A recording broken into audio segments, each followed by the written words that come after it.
సరస్వతి పుష్కరాలకు సర్వం సిద్ధమైందనుకుంటే పొరపాటే. ఏర్పాట్లు ఒక్కడుగు కూడా ముందుకు పడలేదు. మంత్రి శ్రీధర్ బాబు స్వయంగా వెళ్లి పనులను పరిశీలించినా ఎక్కడ వేసిన గొంగడి అక్కడనే అన్నట్లుగా కనిపిస్తా ఉంది. మరి ఇప్పటికైనా అధికారులు స్పందిస్తారా?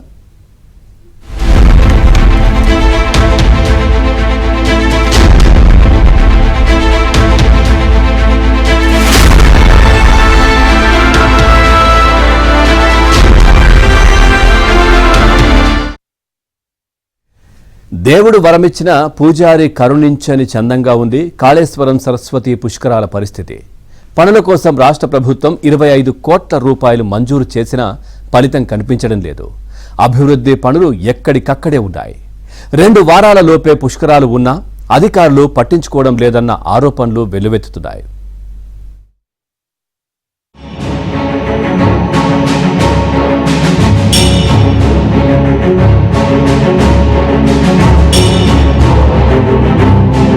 జయశంకర్ భూపాలపల్లి జిల్లాలోని మహదేవ్పూర్ మండలం కాళేశ్వరం వద్ద జరిగే సరస్వతి పుష్కరాలకు ఐటీ శాఖ మంత్రి దుద్దిళ్ల శ్రీధర్ బాబు చొరవతో రాష్ట్ర ప్రభుత్వం 25 కోట్ల రూపాయలు మంజూరు చేసింది.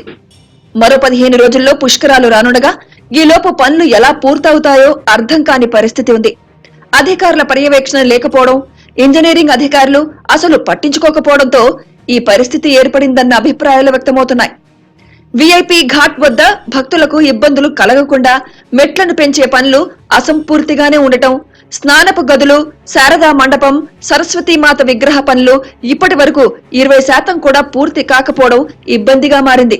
దాంతోపాటు ప్రధాన పుష్కర ఘాట్ వద్ద కేశ ఖండన, పుణ్యస్నానాల తర్వాత మహిళలు బట్టలు మార్చుకునే గదులతో పాటు బాత్రూంలకు నిధులు మంజూరు కాగా ఇప్పటి వరకు పునాదులకే పరిమితమయ్యాయి.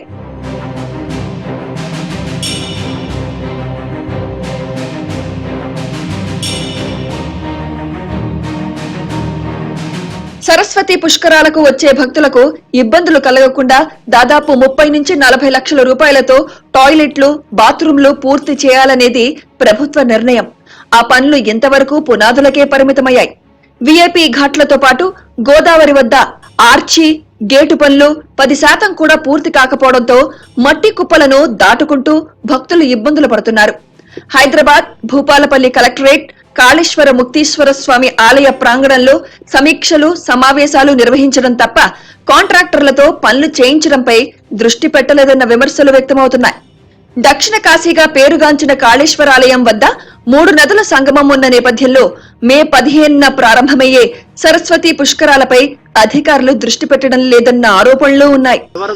కాంట్రాక్టర్లు నిర్లక్ష్యం వహిస్తూ పనుల మీద ప్రత్యేక దృష్టి సారించలేక నిర్లక్ష్యంగా వ్యవహరించడం వల్ల భక్తులకు అందుబాటులో రాలేకపోతున్నాయి. అదే విధంగా ఏదైతే భక్తుల కోసం మరుగుదొడ్లు కానీ ఇతరత్ర ఏవైతే అందుబాటులో రావాల్సినవి ఉన్నాయో అవి అందుబాటులో రాకుండా ఉండే విధంగా ఉన్నది కనుక దీని మీద ప్రత్యేక దృష్టి సారించాలి.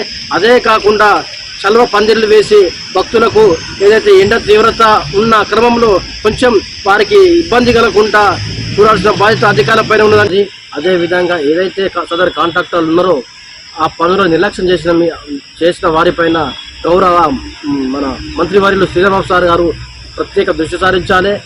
పుష్కరాల సమయంలో 50,000 నుంచి 1,00,000 మంది భక్తులు గోదావరి తీరంలో ఉంటారని అంచనా వేస్తున్నారు. ప్రస్తుతానికి రోడ్లు తప్ప అక్కడేమీ కనిపించడం లేదు.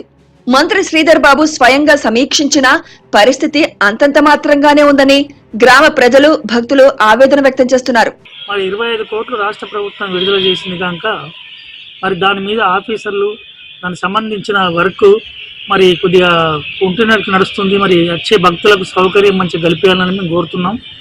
ఇంకో విషయం ఏంటంటే ఈ ఎండాకాలము విపరీతమైన ఎండలు ఉన్నాయి కనుక అది రాష్ట్ర ప్రభుత్వం దృష్టిలో పెట్టుకొని మన రాష్ట్ర మంత్రి పెద్దలు ఐటీ శాఖ మంత్రులు శ్రీధర్ బాబు గారు కూడా దీని యొక్క దమ్ము రివ్యూ చేసి దీన్ని తొందరగా ఈ పనులు చేపియాలని కోరుతున్నాం. పుష్కర మహోత్సవాలను దృష్టిలో పెట్టుకుని అన్ని ఏర్పాట్లు త్వరితగతిన పూర్తి చేయాలని మంత్రి దుద్దిళ్ల శ్రీధర్ బాబు మరోసారి అధికారులను ఆదేశించారు. బుధవారం జిల్లా కలెక్టర్ రాహుల్ శర్మ, ఎస్పీ కిరణ్ ఖారేతో కలిసి ఆయన కాళేశ్వరంలో అభివృద్ధి పనులు చేపడుతున్న వీవీఐపీ ఘాట్, గోదావరి ఘాట్, 100 గదుల సత్రంతో పాటు వైద్యశాలను పరిశీలించారు. గోదావరిలో వ్యర్థాలు తొలగించి పరిశుభ్రం చేయాలని సూచించారు. సమయం చాలా తక్కువగా ఉందని, ఆశించిన స్థాయిలో ఇప్పటి వరకు పనులు జరగలేదన్న సంగతిని అధికారులు గుర్తించి నిర్దిష్ట కార్యాచరణతో పనులు పూర్తి చేయాలని ఆదేశించారు. ప్రజలకు ఎలాంటి ఇబ్బందులు కలగకుండా తగిన ఏర్పాట్లు చేయాలని, అవసరమైన సదుపాయాలను త్వరితగతిన అందుబాటులోకి తేవాలని అధికారులకు సూచించారు. భక్తులు కూడా అదే కోరుకుంటున్నారు.